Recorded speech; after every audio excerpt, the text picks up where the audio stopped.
There once were two brothers who lived on a family farm together with their old father.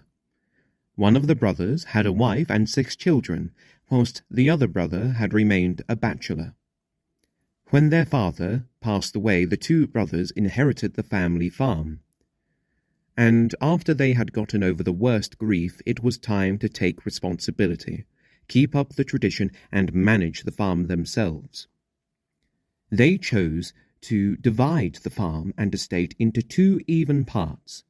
That way they would both live on and live off their own land. They would be self-standing and their own master. But at the same time, they would still be neighbours and be close to each other. They farmed their land, and some time had passed when the man with the big family thought of his brother. It must be so lonely, and it must be a heavy burden to sow and reap and take care of all the animals and do all the work all alone. But he is too proud. He would never accept my help.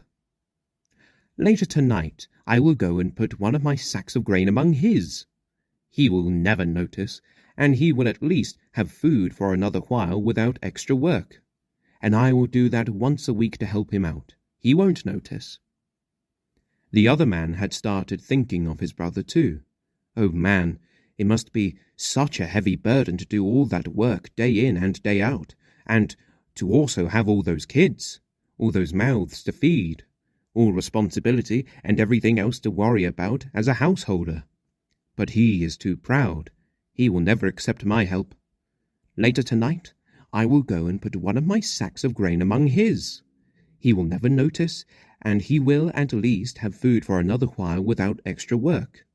And I will do that once a week to help him out.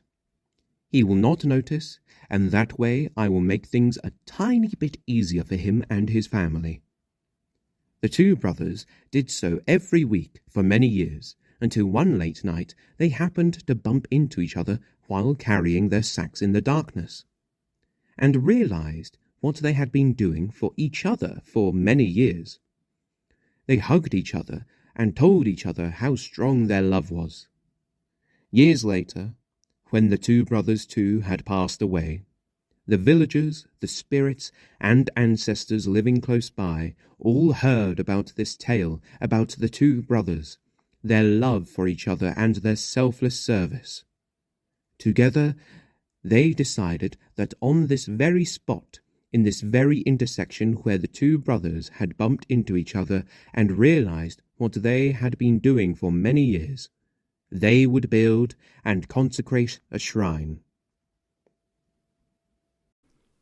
That was the ancient Indo-European story about the 2 brothers. It's been told in innumerable versions. What did you learn by listening to it? Why do you think the villagers chose to build a shrine on that very spot? And what does that say about the authentic way of locating and building shrines? Contemplate and write down your thoughts.